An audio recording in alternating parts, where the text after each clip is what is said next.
नमस्कार दोस्तों, welcome to नित्य एग्जाम पॉइंटर। नित्य एग्जाम पॉइंटर में सभी का स्वागत है। नागरिक शास्त्र पीजीटी, जिसमें हम लोग आज देखेंगे बेंथम। बेंथम को देखेंगे भाई, उपयोगितावाद के जनक, अधिकतम व्यक्तियों का अधिकतम सुख के प्रतिपादक को। तो इनका जो जन्म हुआ था वो कहाँ पर हुआ था भाई? लंदन में हुआ था। और इनकी जो पहली और प्रसिद्ध पुस्तक है वो है फ्रेगमेंट्स ऑफ गवर्नमेंट, यानी कि शासन पर कुछ विचार। बहुत ही फेमस पुस्तक है इनकी।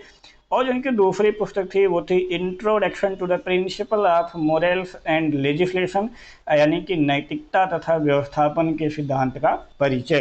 तो इनकी दो महत्वपूर्ण पुस्तकें हैं। आगे बढ़ने से पहले आपको बता दें, इसका अगर आप पीडीएफ डाउनलोड करना चाहते हैं तो हमारे टेलीग्राम चैनल को ज्वाइन करिए। डिस्क्रिप्शन में लिंक दिया गया है, जो कि पीडीएफ बिल्कुल फ्री ऑफ कॉस्ट है अभी के लिए। तो आप फटाफट ज्वाइन कर लीजिए और वहाँ से आप पीडीएफ डाउनलोड कर सकते हैं। तो आइए हम लोग देखते हैं उपयोगितावाद के जनक।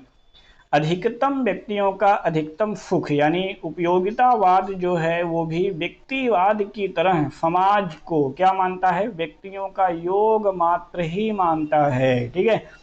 तो जैसे व्यक्तिवाद मानता है कि समाज क्या है? समाज व्यक्तियों का योग है। ऐसे ही यहाँ पर उपयोगितावाद भी मानता है कि क्या है? समाज व्यक्तियों का योग है। अतएव यानी कि जो कुछ व्यक्ति के लिए ठीक है वही संपूर्ण समाज के लिए भी क्या होगा? ठीक होगा।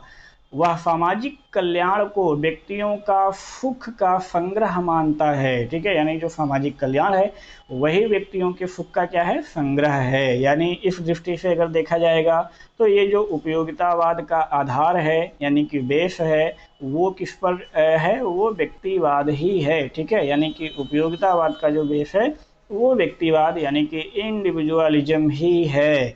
बेंथम के शब्दों में अगर हम लोग देखें भाई, तो प्रकृति ने मानव को सुख और दुख नामक दो प्रभुत्वपूर्ण स्वामियों के शासन में रखा है। किसने कहा था? ये कहा था बेंथम ने। और हाल ही में जो भाई टीजीटी सोशल का पेपर हुआ है 2021, उसमें सेम यही क्वेश्चन पूछा है। ठीक है। तो मेरा ऐसा कोई क्लास नहीं है, ऐसा मेरा कोई पीडीएफ नहीं है जिसमें से आपको एक क्वेश्चन डायरेक्ट ना मिल जाए। ठीक है। डायरेक्ट मिल जाते हैं। तो इसको आप लोग बड़े आराम से पढ़िएगा भाई, बड़े आराम से आप बड़े ध्यान से इसको पढ़िएगा। पीडीएफ आपको टेलीग्राम पे बिल्कुल फ्री में मिल रहे हैं, आप ज्वाइन करिए, नोट्स बनाइए। हमें यहाँ क्या करना चाहिए या हम क्या करें, यह केवल वो ही निश्चित कर सकते हैं। एक मनुष्य अपने शब्दों द्वारा अपने शासन से बचने का दिखावा भले ही करे, किंतु वास्तव में वह सदैव क्या होता है? उसके अधीन ही रहेगा। ठीक है। ये बेंथम महाराज ने कहा था। तो बेंथम का आगे कहना है कि विभिन्न सुखों में गुण का नहीं वरन परिमाण का भेद होता है। तो यहाँ पर हम लोग देखेंगे कि बेंथम ने क्या कहा? बेंथम ने क्या कहा कि जो सुख है वो गुण का नहीं, यहीं पर इन्होंने कहा कि इसमें गुण मायने नहीं रखता है, परिमाण मायने रखता है। ठीक है। तो गुण का नहीं परिमाण का भेद होता है। सुख की मात्रा समान होने पर पुष्पिन, यानी कि एक प्रकार के बच्चों का खेल भी उतना ही श्रेष्ठ है जितना कि काव्य पाठ। ठीक है। तो इन्होंने गुण को जो है आधार नहीं माना है कि गुण मायने नहीं रखता है, परिमाण मायने रखता है। ठीक है। इसी का आगे चल करके अभी इनका चेला पुत्र, इनका चेला कौन होगा? जेम्स मिल, और उसका पुत्र होगा जेएस मिल। ठीक है। वो आएगा और तुरंत सबसे पहले इसी बात का खंडन करेगा। ठीक है। चलिए, तब आनंद मापक पद्धति, इन्होंने जो आनंद मापक थी उनकी पद्धति क्या क्या अपनाई? तीव्रता, अवधि, निश्चितता, निकटता, दूरी, उत्पादकता, शुद्धता और विस्तार। ठीक है। तो इतनी सारी चीजों में इन्होंने आनंद को मापा है। समस्त सुखों के समस्त मूल्यों का एक ओर तथा समस्त दुखों के समस्त मूल्यों को दूसरी ओर क्या कर लेना चाहिए? एकत्रित कर लेना चाहिए। यदि एक को दूसरे में से घटाकर शेष सुख रह जाता है तो अमुक कार्य ठीक है, लेकिन अगर शेष दुख रहे तो यह समझ लेना चाहिए कि वो जो अमुक कार्य है वो ठीक नहीं है। ठीक है। यानी कि इन्होंने कार्य को भी सुख और दुख के आधार पर यहाँ पर डिवाइड कर दिया है। अगर जो कार्य कर रहे हैं उसमें सुख है, जो रिजल्ट है वो सुख आ रहा है, तब तो वो काम ठीक है, और नहीं आ रहा है तो वो काम ठीक नहीं है। ठीक है। कहने का मतलब इनका ये है।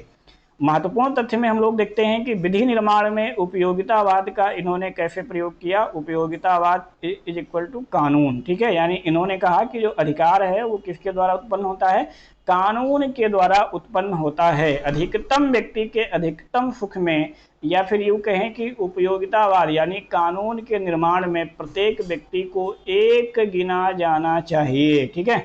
प्रत्येक व्यक्ति को एक गिना जाना चाहिए। यानी बेंथम ने अधिकारों को दो वर्गों में यहाँ पर विभाजित किया है। पहला कानूनी अधिकार और दूसरा क्या हो जाएगा, नैतिक अधिकार। दो अधिकारों में जो है यहाँ पर डिवाइड कर दिया है। अब उपयोगितावाद के जो आधार मूल सिद्धांत हैं उसको हम लोग देख लेते हैं। तो उपयोगितावाद सुखवाद के सिद्धांत पर आधारित है। राज्य का जो कार्य है वो क्या है भाई, वो है अधिकतम व्यक्तियों के अधिकतम सुख की साधना। वेरी इंपॉर्टेंट, ये क्या है, ये राज्य का काम है। व्यक्तिवाद की धारणा जो है इसमें देखने को मिलती है। इनमें राज्य क्या है, साधन है, और अधिकतम व्यक्तियों का अधिकतम सुख ये क्या है, ये साध्य है, यानी कि टारगेट है, लक्ष्य है। उपयोगितावाद क्या है भाई, यथार्थवादी दर्शन है, और उपयोगितावाद सामाजिक सुधारों का दर्शन है, ठीक है। तो ये भी आपको यहाँ पे ध्यान में रखना है। संवैधानिक मार्ग में ये विश्वास करता है और समयानुकूल परिवर्तित ये विचारधारा भी है। तो स्वतंत्रता संबंधी विचार हम लोग देख रहे हैं बेंथम की। तो बेंथम को जनता की स्वतंत्रता जैसे शब्दों से कोई प्रेम यहाँ पर नहीं देखने को मिलता है। उसका विचार था कि व्यक्ति सुरक्षा चाहते हैं, स्वतंत्रता नहीं चाहते हैं। तो ये वेरी इंपॉर्टेंट पॉइंट है, यहाँ पर नोट करना है। बेंथम द्वारा जो प्राकृतिक कानून है, वो जो प्राकृतिक अधिकार हैं, वो उनका यहाँ पर खंडन कर दिया जाता है, ठीक है, कि प्राकृतिक कानून और प्राकृतिक अधिकार ऐसे कुछ नहीं होते हैं, क्योंकि प्रकृति में कोई संस्था होती ही नहीं है, ठीक है। तो बिना संस्था के, बिना कानून के ये सारे अधिकार हमको नहीं मिल सकते। भाई देगा कौन, अमूर्त नाम की कोई संस्था आदेश नहीं दे सकती है, यानी कि जो संस्था है ही नहीं तो वो आदेश कैसे देगी। बेंथम कानूनविद भी था, इसीलिए जेल सुधार भी इसने जो है प्रस्तावित यहाँ पर किया था। ये सारी चीज़ों को हमें देख करके चलना है। अधिकार कानूनों तथा केवल कानूनों का फल है, बगैर कानून के कोई अधिकार नहीं है। कानूनों के खिलाफ कोई अधिकार नहीं है, और कानून से पहले कोई अधिकार नहीं है। बेंथम वेरी वेरी इंपॉर्टेंट है, जितना इंपॉर्टेंट आप इसको कह पाइए, इसको आप जरूर नोट करिएगा, ठीक है।